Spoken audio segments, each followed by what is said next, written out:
चलो अब हम लोग देखते हैं बायोलॉजी का सबसे इम्पोर्टेंट क्वेश्चन जो हमारा कौन है क्वेश्चन, धमनी और शिरा में अंतर लिखे। ये क्वेश्चन आप लोग के एग्जाम में बहुत बार पूछा हुआ है, एक बार नहीं कई बार पूछा हुआ है, और एग्जाम में 2024 में आने की क्या है संभावना। इसको बीबीआई लिखे, इसको ध्यान से समझ कर रखना। ये क्वेश्चन तुम लोग एग्जाम में आने की क्या है पूरा का पूरा संभावना है, एग्जाम में आ भी सकता है, तो इसको ध्यान से समझ लेना। इसमें लिखा है धमनी और शिरा में अंतर। इससे जुड़ा हुआ जितना भी क्वेश्चन रहेगा, तुम्हारा ऑब्जेक्टिव हो या सब्जेक्टिव हो या लॉन्ग हो, तो इससे जुड़ा हुआ जितना भी क्वेश्चन रहेगा उसको क्या करेंगे हम लोग अच्छे तरीके से समझ लेंगे। बस इस टॉपिक को ध्यान से समझ लो, अगर इसमें किसी प्रकार का दिक्कत नहीं होगा तुम लोग को, तो ध्यान से समझो। आप लोग भी ध्यान से समझिएगा। देखिए धमनी और शिरा, धमनी शिरा क्या होता है हमारा रक्त वाहिनी। रक्त वाहिनी उसको कहते हैं जिसमें ब्लड बहता है, जिस रास्ते के द्वारा ब्लड बहता है उस रास्ते को हम लोग रक्त वाहिनी कहते हैं। ये कितने तरह के होते हैं, दो तरह के होते हैं। एक हमारा होता है धमनी और एक होता है शिरा। धमनी को हम लोग कहते हैं अल्ट्रीम और अल्ट्री होता है, दूसरा कौन होता है हमारा वेन यानी शिरा। धमनी क्या होता है, धमनी में शुद्ध रक्त बहता है। कौन सा रक्त बहता है, शुद्ध रक्त, जबकि शिरा में क्या होता है अशुद्ध रक्त। हम लोग जब पढ़ते तो उस समय में हम लोग समझ में नहीं था कि शुद्ध मतलब होता है कि अच्छा ब्लड है, अशुद्ध मतलब खराब ब्लड है। शरीर में ना खराब ब्लड नहीं होता है, अच्छा ही ब्लड होता है, खराब ब्लड कोई नहीं होता है। जब हम लोग सांस लेते हैं तो ऑक्सीजन लेते हैं, तो हम लोग ब्लड में अगर ऑक्सीजन मिल गया तो कौन सा शुद्ध रक्त, तो किस में बहता है धमनी में। जबकि उसका एक अपवाद में होता है फुफ्फुस धमनी, एक और धमनी होता है जिसका नाम क्या है फुफ्फुस धमनी, उसमें शुद्ध ना बहकर क्या बहता है अशुद्ध बहता है। जबकि शिरा में क्या होता है अशुद्ध रक्त बहता है। अशुद्ध मतलब क्या होता है, देखो अगर ब्लड के साथ साथ कौन घूम रहा है ऑक्सीजन, ब्लड के साथ साथ कौन घूम रहा है ऑक्सीजन, ये ब्लड में ऑक्सीजन मिल गया है तो शुद्ध ब्लड, अगर कार्बन डाइऑक्साइड मिल गया तो अशुद्ध ब्लड। ब्लड में शुद्ध अशुद्ध कुछ नहीं होता है, बस ऑक्सीजन ब्लड के साथ साथ है तो शुद्ध कहलाएगा। जैसे ऑक्सीजन हट कर कौन आ गया कार्बन डाइऑक्साइड, फिर वो क्या कहलाएगा अशुद्ध ब्लड। तो इसमें क्या होता है शिरा के अंदर अशुद्ध रक्त बहता है। अशुद्ध मतलब कार्बन डाइऑक्साइड वाला रक्त बहता है, उसके साथ साथ ब्लड के साथ क्या क्या बह रहा है कार्बन डाइऑक्साइड। इसमें क्या साथ साथ है ब्लड के ऑक्सीजन। इसमें जो ब्लड है वो हमेशा ऑक्सीजन के साथ रहता है, ब्लड के साथ क्या रहता है ऑक्सीजन, जबकि इसमें ब्लड के साथ क्या रहता है कार्बन डाइऑक्साइड। लेकिन इसी का एक अपवाद में फुफ्फुस शिरा है जिसमें क्या होता है शुद्ध रक्त, यानी उस कंडीशन वहाँ पर क्या होता है ऑक्सीजन मिला रहता है। यह अपवाद होता है, इसको बस याद रखना अपवाद के रूप में।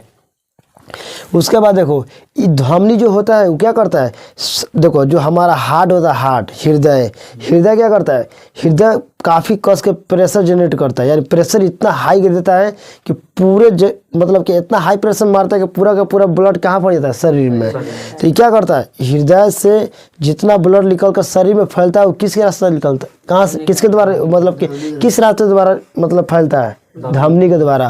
तो याद रखना जो धमनी में होता है वो हृदय से कहाँ फैलता है, तो हृदय से अगर ब्लड निकल कर शरीर में फैला किसके रास्ते धमनी के रास्ते, याद रखना।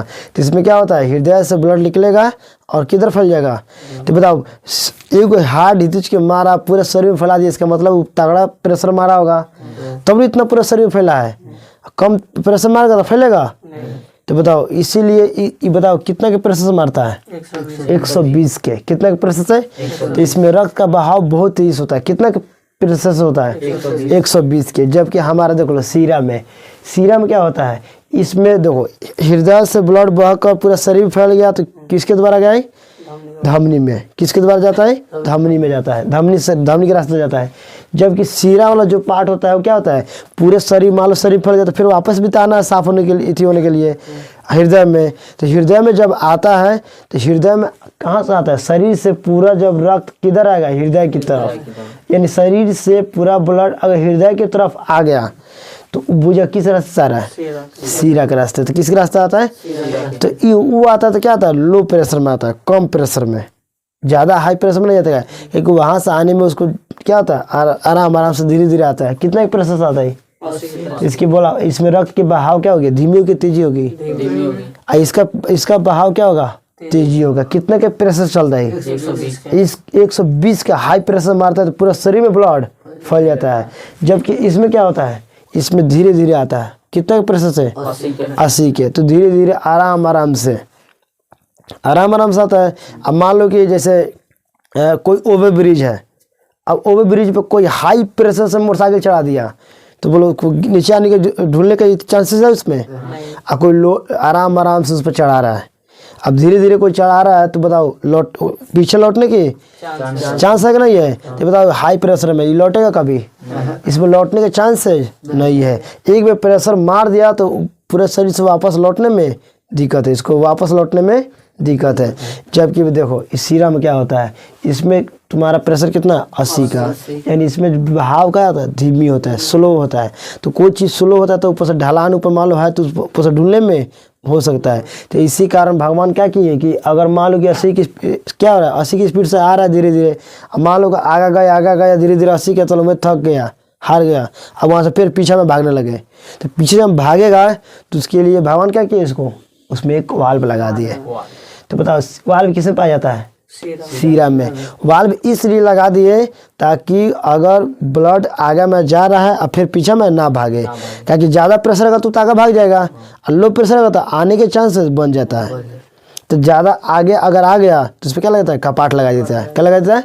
कपाट मतलब समझो दरवाज़ा। इधर अगर मान लो कि एगो जैसे कल होता है, कल का जो वाशर होता है, कल का जो पानी घिसता है तो ऊपर तो पानी आ गया, उसका जो वाल्व होता है क्या होता है खुल जाता है, और फिर उसको पानी जैसे ऊपर गया तो तुरंत बंद। अब बोलो खुलेगा वो, अब ऊपर रहो पानी नीचे आने देता है कभी उसको, फिर आएगा पानी तो फिर ऊपर से खुल जाएगा फिर बंद हो जाता है, पानी ऊपर रह जाता है नीचे कभी जाता है। उसी तरह क्या होता है मान लो कि कोई आदमी स्लो चल रहा है, स्लो को ढकेल को पहुँचा दो कुछ, अब कहेगा ना जब पीछे जा रहे हैं तो पीछे जाना नहीं, आप क्या लग गया दरवाजा लग गया, दरवाजे को क्या बोलते हैं हम लोग वाल्व यानी कपाट। अब यहाँ पे कपाट लग गया अब तुम वहीं पे रहो, अब कोई पीछे से फिर आएगा ब्लड 80 की स्पीड से ढक लेगा इसको तो ये आगे जाएगा किस जगह हृदय की तरफ, किधर जाएगा हृदय की तरफ। तो यही काम क्या होता है वाल्व का, जब ब्लड आगे पीछे तो जब आएगा तो उसको पे क्या लगा वाल्व मतलब एक दीवार लग जाता है किस में सीरा में, ताकि जो ब्लड आगे जा रहा है फिर पीछे में ना आवे। इसमें तो आने के मौके नहीं है, ये तो मारा कितने की स्पीड से, ये इतना हाई मारता है कि उधर से लौटने का मौके नहीं देता है, इसलिए इसमें कपाट नहीं पाए जाते, यानी इसमें नो वाल्व, इसमें वाल्व नहीं पाए जाते, इसमें दीवारें यानी इसमें कपाट नहीं पाया जाता। यानी कपाट मतलब समझ जाओ दरवाजा रुकने वाला गेट, समझ जाओ कि क्या बोलते हैं इसको, जैसे ट्रेन में आता ना तो क्या गिला देता है सिग्नल ढाला गिला देता है, वही समझ ढाला क्या जैसे बर्नर नहीं है, यहाँ आ गए तो फिर आगे जाओ ठीक है, पीछे आने की जरूरत नहीं है। तो समझ जाओ तुम्हारा क्या है एक दरवाजा है, आगे आ गया तो फिर वहीं पर रहो, पीछे से कोई आएगा फिर तुमको ढकेलेगा तो आगे जाना। तो बताओ इस किसमें कपाट नहीं पाया जाता है? धमनी में कपाट ना पाने का रीजन क्या है? इसमें 180 का प्रेशर वाला 120 का प्रेशर होता है, इसमें 80 का प्रेशर यानी लो प्रेशर होने के कारण इसमें कपाट लगाना जरूरी होता है। अब बताओ कोई चीज़ ज़्यादा हाई प्रेशर में जा रहा है, मान लीजिए कि कोई हाई प्रेशर में बहुत ज़्यादा गया, काफ़ी प्रेशर में गया तेजी में, अब उतना कोई चीज़ प्रेशर में जाए तो बताओ उसके लिए जो रास्ता होना चाहिए मजबूत होना चाहिए, इसको तो कमज़ोर होना चाहिए। तो बताओ इसकी जो दीवारें होती है धमनी की, वो धमनी की दीवारें क्या होती है मोटी होती है, मोटी मतलब काफ़ी मोटा होता है। देखो ध्यान से ये हमारा जो है नस यहाँ पर दिखाई रहा है, ये हमारा क्या है धमनी है, क्या है धमनी, बोलो मोटा का नहीं है। देखो हम लोग का हाथ का जो अंदर वाला जो होता है ना, अंदर वाला जो मोटा पार्ट वो सब कौन है हमारा धमनी है, कौन है आज जितना ऊपर दिखाई दे रहा है त्वचा का समीप, इसीलिए कहाँ पाया जाता है धमनी हमारा अधिक गहराई यानी शरीर के अंदर पाया जाता है, शरीर के अंदर यानी अधिक गहराई पे कौन पाया जाता है, जबकि हम लोग का त्वचा का समीप यानी ऊपर कौन पाया जाता है, तो कम गहराई पे कौन पाया जाता है सीरा, ये दिखाई देता है, ये भी दिखाई देगा अगर ज़्यादा टट करेगा हाथ तो आदमी गर्दन इधर करेगा तो क्या करेगा दिखाई देता है। तो इसमें जो प्रेशर होता है कितना का होता है 120 का, 120 अधिक गहराई पर पाई जाती है, अंदर पाई जाती है शरीर के अंदर, क्योंकि इसमें ज़्यादा हाई प्रेशर है। ऊपर रखेगा आदमी तो दिखते हो जाएगा, मतलब कट गया तो ब्लड पूरा बिक जाएगा, कितना स्पीड से बिकेगा 120। इसलिए भगवान क्या किया अंदर रखे ताकि ज़्यादा कटेगा तभी इसमें से बिकेगा। और तो ऊपर छिला हुआ लगी, मान लो कहीं आदमी गया दीवारों में छिला गया, चाहे मान लो कहीं चाकू से कट गया तो कौन कटता है चाकू से कुछ कटेगा तो इसका कितना प्रेशर है 80। तो बताओ ज़्यादा ब्लड बिकेगा शरीर से, और कहीं हाई कट गया तो इसीलिए देखना कभी कभी जब बकरा वगैरह काटा जाता है खोसी वोसी को, तो उसमें जो छीक वाले आदमी होते हैं वो क्या करते हैं सिरा काटते हैं। अब मान लो कोई बकरा आदमी खोसी काट दिया, क्या सिरा, खोसी का सिरा काट दिया, क्या होगा, कुछ होगा उसको? खड़ा होकर भाग जाएगा, कहेगा लो खाली सिरा काट दिया, कितना बेवकूफ़ है, बायोलॉजी नहीं पढ़ा है सही से। क्या कहेगा, सिरा धमनी कटने के तो मरेगा वो। तो चीको होशियार होता है, क्या करता है उसका, धमनी काटता है, देखना साइड से उसको काटता है, ताकि जब काटता है तो देखना कितना हाई प्रेशर से मारता है ब्लड। जब मारता है तो पूरा कुछ दूर तक क्या होता है, पूरा फैल जाता है ब्लड। कौन काट रहा है उसका, सिरा, धमनी काट रहा है। कौन काट रहा है, सिरा काटने से कोई फर्क पड़ेगा? कोई भी जीव को सिरा काटो तो कोई फर्क पड़ेगा? तो इसीलिए बताओ, तुम बताओ, अब इसमें धमनी में इंजेक्शन दिया जाए कि एथी में, सिरा में? डॉक्टर किस में से देगा, सिरा में क्यों देता है? ताकि इंजेक्शन लगाएगा तो उसमें प्रेशर है लो, तो इंजेक्शन लगाने में कोई दिक्कत नहीं, ब्लड आने के। अब कोई इसमें इंजेक्शन लगाए तो, अब मान लो जैसे लगाएगा तो हाका तो ब्लड उसमें देता ही है, कितना स्पीड से मारेगा, उसका इंजेक्शन दिया जाएगा डॉक्टर का, उधर नहीं दिया जाएगा। तो बताओ इसका इसमें इंजेक्शन देना है जरूरी? इसमें देना मतलब खतरनाक, इंजेक्शन दिया जाएगा संग संग पूरा ब्लड शरीर से बाहर निकल जाएगा। तो किस में इंजेक्शन दिया जाता है? हम लोग को शरीर में जो इंजेक्शन लगता है कहाँ किस में लगता है? शरीर के ऊपरी भाग, यानी किसका कैसा होता है इसका कलर, हरा। आई अंदर गहराई पर, बहुत ज़्यादा गहराई के अंदर पाई जाती है। अगर इस ई कट गया तो पूरा शरीर से ब्लड निकल जाएगा, क्योंकि इतना 120 की स्पीड से इसमें ब्लड बिकेगा। आई इसमें कितना होता है, 80 का। बताओ कहीं समझने में दिक्कत? तो बताओ इसको समझने में कहीं दिक्कत हुआ? बताओ शुद्ध रक्त किस में बहता है, धमनी में। अशुद्ध रक्त शरीर, हृदय से ब्लड शरीर की तरफ फैलता है, किस में, धमनी में। जबकि पूरे शरीर से ब्लड हृदय की तरफ आता है, किस में, सिरा का रास्ता। किसका रास्ता आता है? सबसे अधिक तेज बहाव किस में होता है, यानी कितना के प्रेशर से, और कम बहाव कितना प्रेशर से? बताओ अगर इसमें बहाव तेजी है तो इसकी दीवारें क्या होनी चाहिए, मोटी, ताकि मजबूती रहेगा तभी उतना प्रेशर झेलेगा। अब नॉर्मल आदमी को रख दो और उसको कहो कि हमारा इतना प्रेशर झेले, तो झेलाएगा उससे, मजबूती भी होना चाहिए। तो इसकी दीवारें क्या होगी, मोटी। तो कम प्रेशर की दीवारें पतली होती है। इसमें कपाट नहीं पाया जाता है क्योंकि इसको लौटने के चांसेस नहीं होता है, इतना प्रेशर आता है पूरा शरीर में फैल जाता है। और ये क्या होता है, लो प्रेशर होता है जिसमें इसमें लौटने के चांसेस होता है, इसलिए इसके जब भी लौटेगा तो उसमें वहाँ क्या लग जाएगा, एक कपाट लग जाता है, यानी दरवाजा लग जाता है, जिससे फिर वापस लौट कर ना आए, फिर दूसरा जो ब्लड आएगा उसको मार कर ढकेल कर कहाँ तक पहुँच जाएगा, फिर आगे। इस तरह धीरे धीरे आगे बढ़ते बढ़ते कहाँ पहुँच जाता है, हृदय की तरफ। यानी पूरा शरीर से हृदय की तरफ कौन लाता है, सिरा।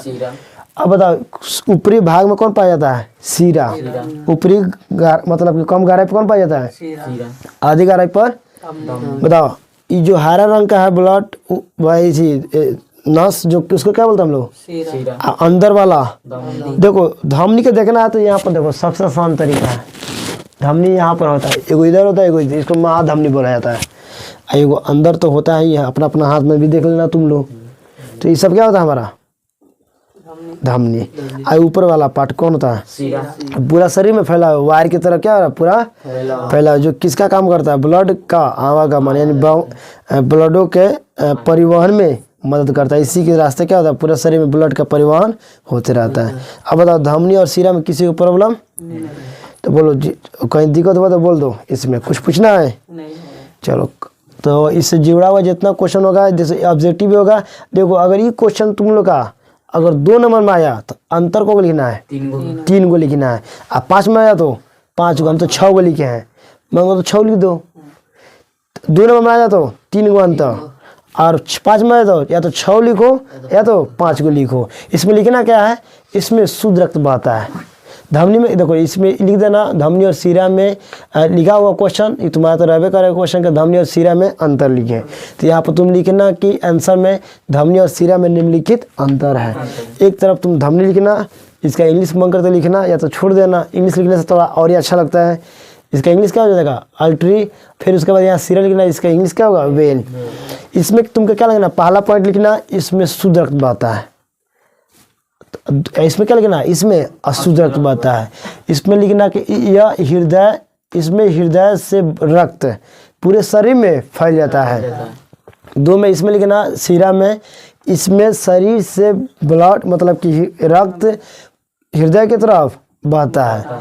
इसमें लिखना धमनी में लिखना 3 नंबर का जो पॉइंट होता है, इसमें लिखना रक्त का बहाव, इसमें क्या होता है तेजी, इसमें रक्त का बहाव तेजी से होता है। कितना का प्रश्न होता है, इसमें क्या लिखना है, इसमें रक्त का बहाव धीमी गति से होता है। फिर इसके बाद धमनी में तुम 4 नंबर लिखना क्या है, इसमें कपाट नहीं पाया जाता है। लिख देना कि धमनी में मतलब यहाँ पे लिखना इसमें कपाट नहीं पाया जाता है। सीरा में क्या लिखना, इसमें कपाट पाया जाता है। इसमें लिखना फिर 5 में लिखना कि इसकी दीवारें मतलब इसकी भित्ति मोटी होती है, इसकी भित्ति पतली होती है। फिर उसके बाद धमनी में लिखना यह अधिक गहराई पे पाई जाती है, ई कम गहराई पे पाई जाती है। इसमें लिखना कितना, कोई भारी है इसमें, ये हम थोड़ा शॉर्ट कर लिखे, तुम अपने भाषा में लिख देना। और इसका नोट्स भी मिला होगा तुम लोग को, और इसी आप लोग के डिस्क्रिप्शन में डाल देंगे या टेलीग्राम पर जाकर इसका आप लोग क्या कीजिएगा, PDF ले लीजिएगा, वहाँ पर आप लोग को मिल जाएगा। मिलेंगे अगले वीडियो में, तब तक के लिए जय हिंद।